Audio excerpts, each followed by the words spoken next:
Thanos doesn't care who you are, he doesn't care where you are, he will find you and he will kill you. I will look for you. I will find you. And I will kill you.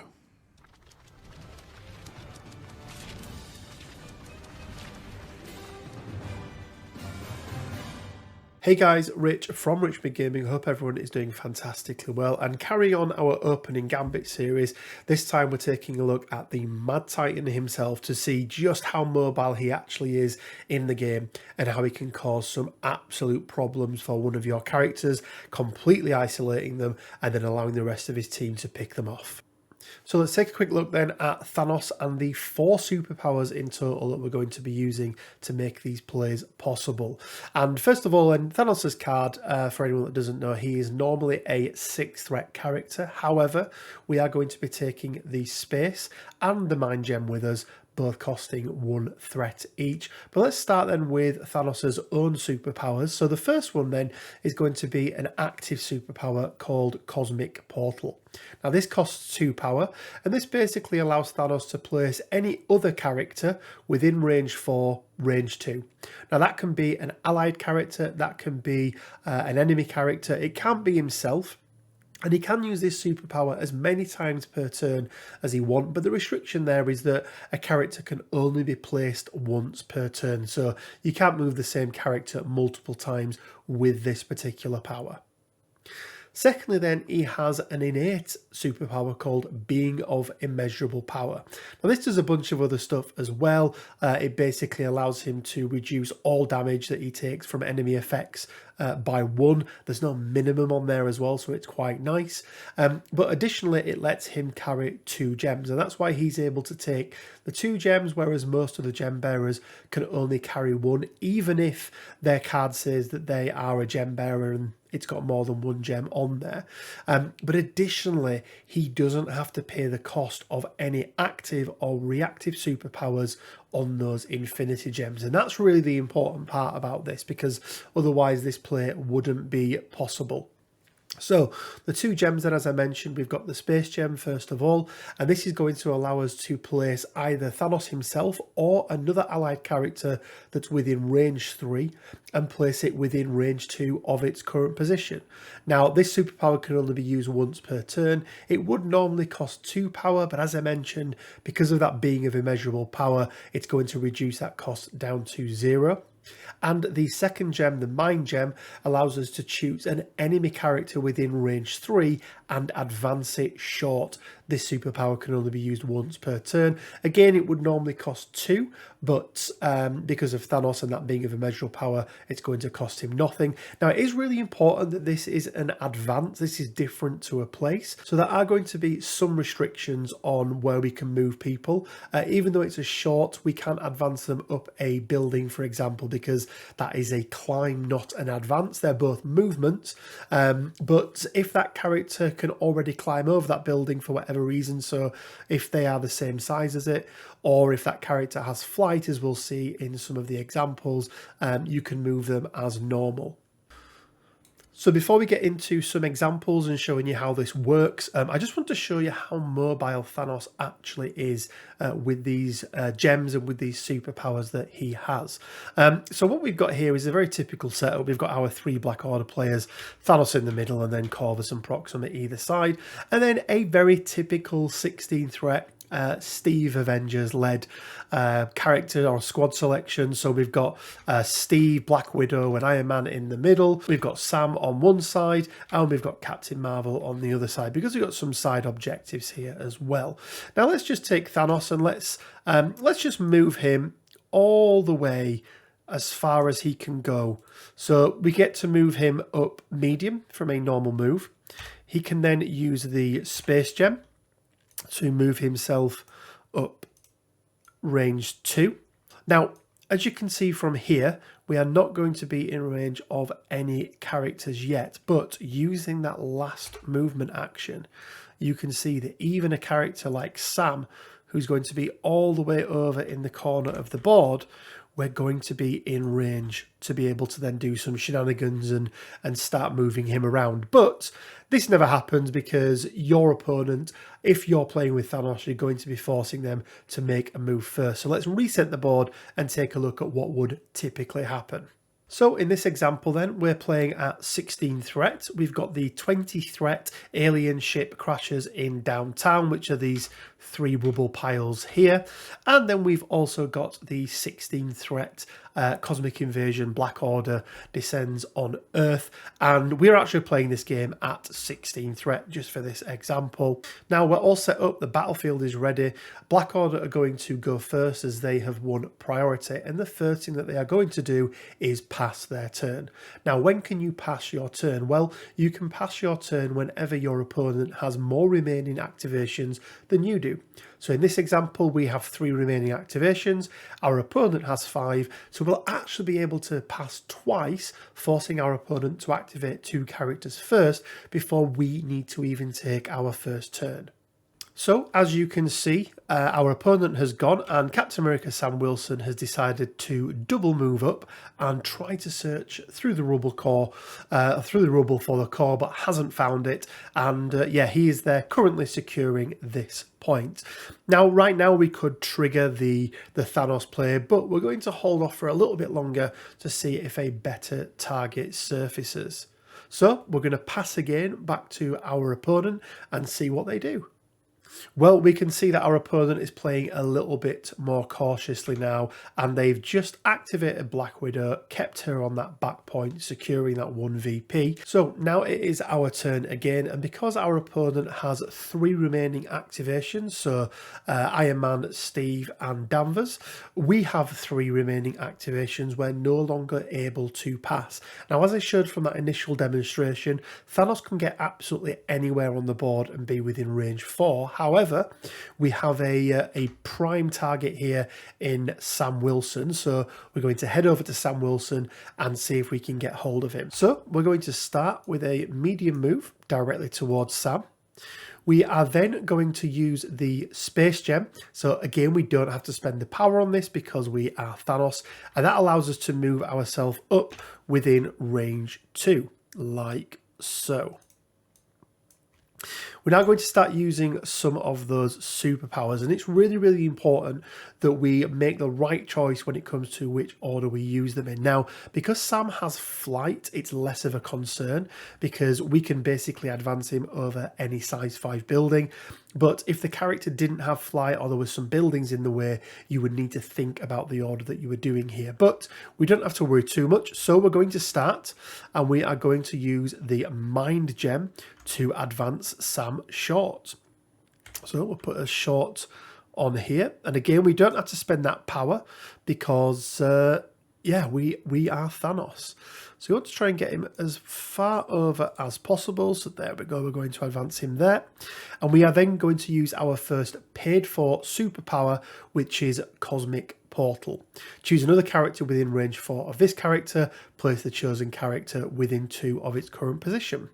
So we'll spend the 2 power for that. And as you can see, Sam is starting to get closer and closer towards our side of the board, towards the 2 murderous characters in Proxima and Corvus Glaive. So we still have an activation left with Thanos now, and if we look at his abilities, he has 2. First of all, he has a strike, which is a 6 dice range 2, and he has a cosmic blast, which is a 5 dice range 3. Now they both have a trigger on them there on a wild. So on the strike, it's a throw, and it's a throw away, and it's before damage is dealt.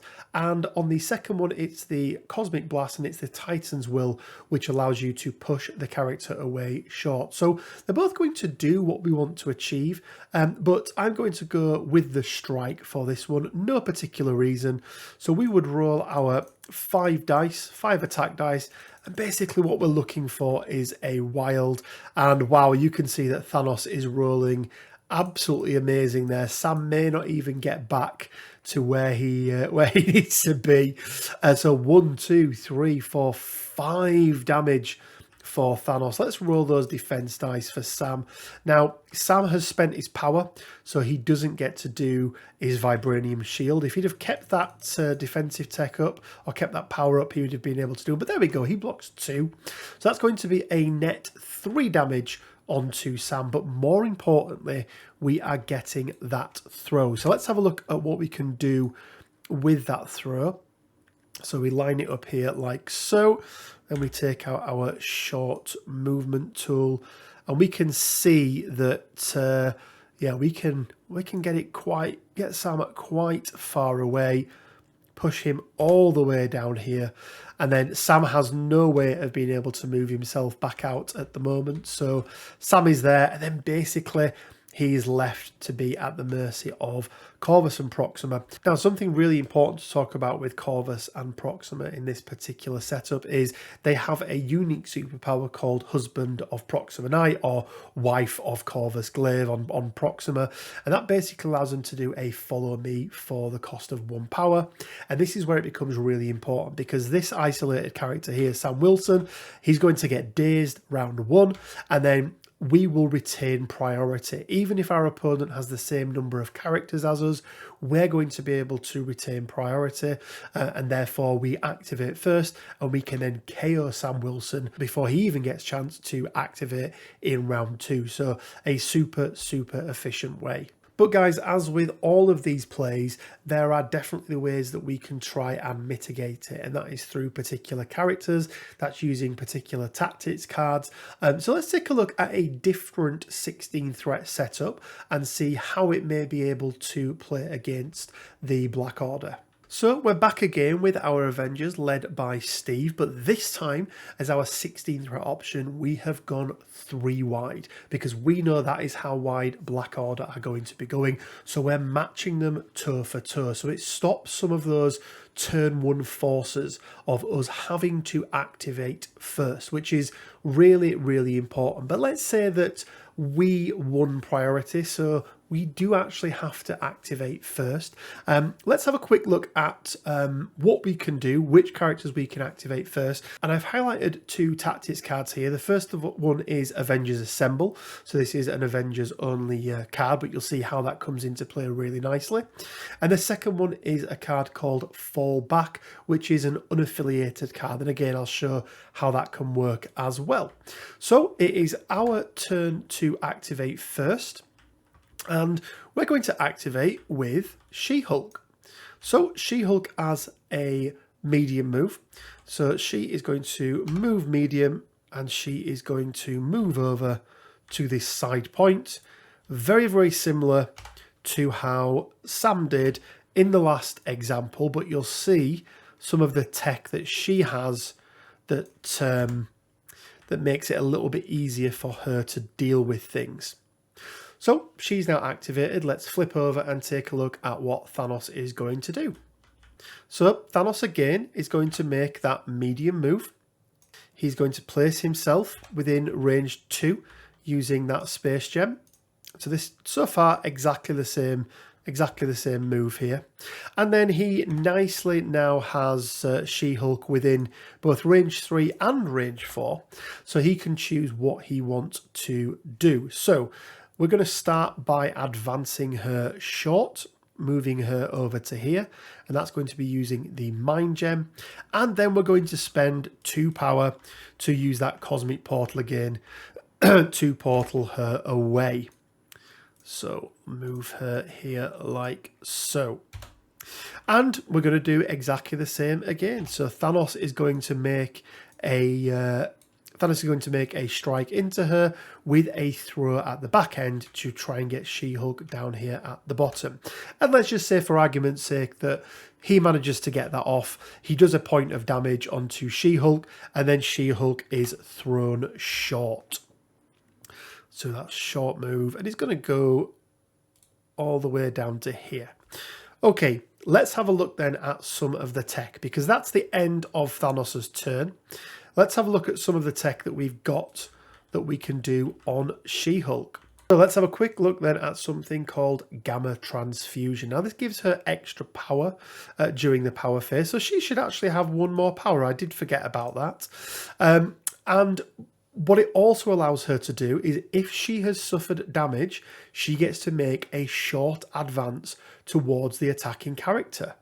So really, really important, because what that's going to do is take her outside of the initial range potentially of two of these characters. So let's move her back.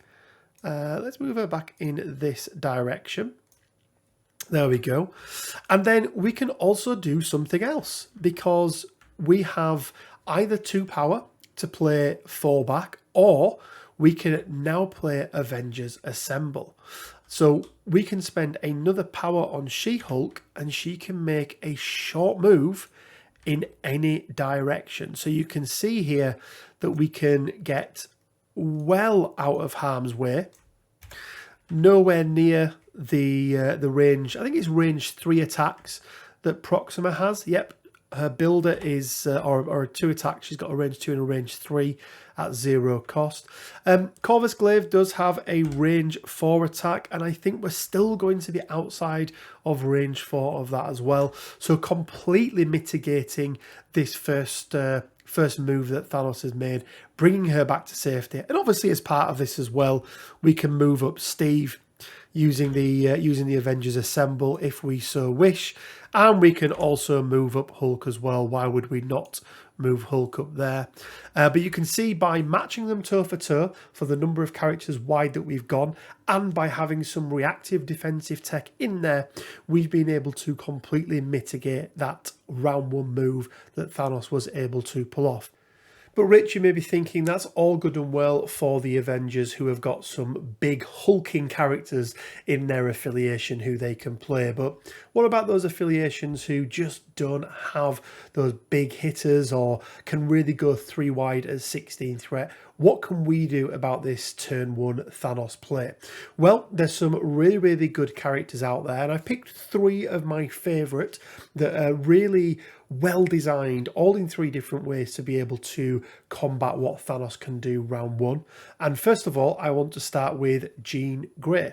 Now, for those that don't know, Jean Grey is a 5 threat character. She's got a couple of attacks with her, but what she's really, really good at is, battlefield manipulation, the name of one of her superpowers. But she's got a couple of superpowers that work really, really well. The first one is something called matter transmutation.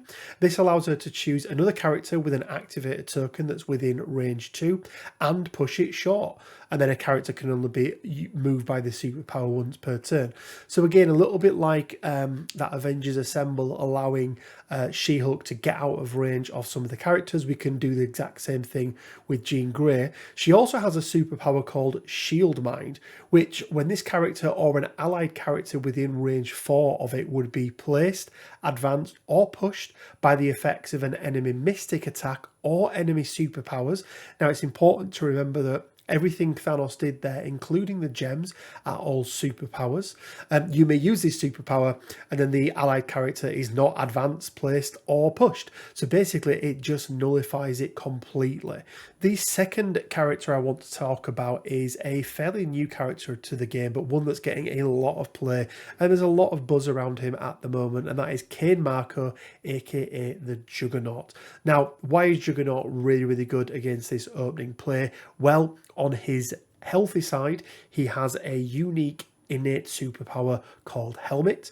Basically, it reads, this character cannot be pushed or advanced by the special effects of enemy mystic attacks or enemy superpowers. So working almost identical to what Jean Grey had with her Shield Mind, but he just has this built in. That means that you can move Juggernaut up twice to a central point and not have to worry about Thanos being able to move up and push him or whatever it is. Now, you can still be thrown off the back end of attacks. So if Thanos did strike him, for example, he would be able to throw him.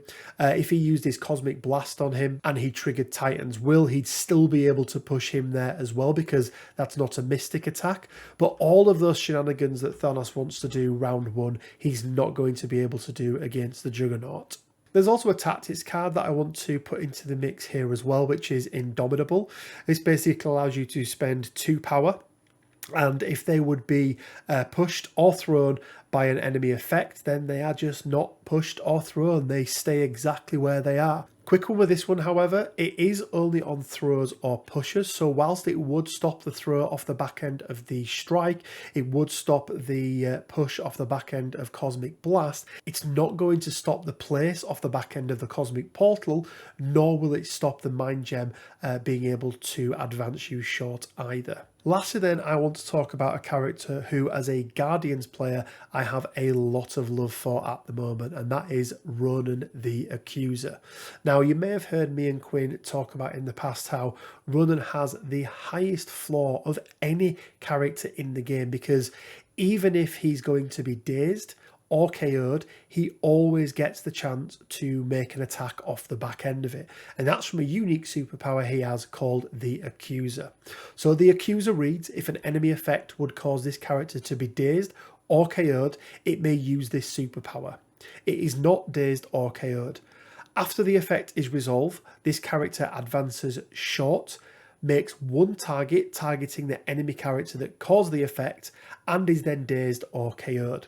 So this basically means that if Corvus, for example, does manage to take Ronan down round 1, because Thanos does all of his shenanigan things, he is going to have a lot of power and is going to be able to play this superpower. Now, the superpower costs nothing, but what's important here about getting the power onto Ronan is he has a really, really nice spender on him called Kree Justice. It's a range 2 attack, costs 4 power, and it allows you to roll 8 dice in total. And it reads, if this attack deals damage, after this attack is resolved, the target character gains stun and stagger special conditions. Really, really important to get that stagger off and indeed that stun onto a Corvus. It also has something called Explosive. So on a wild, before damage is dealt, other enemy characters within range 2 of the target suffer 1. It's like a nice little kicker at the end.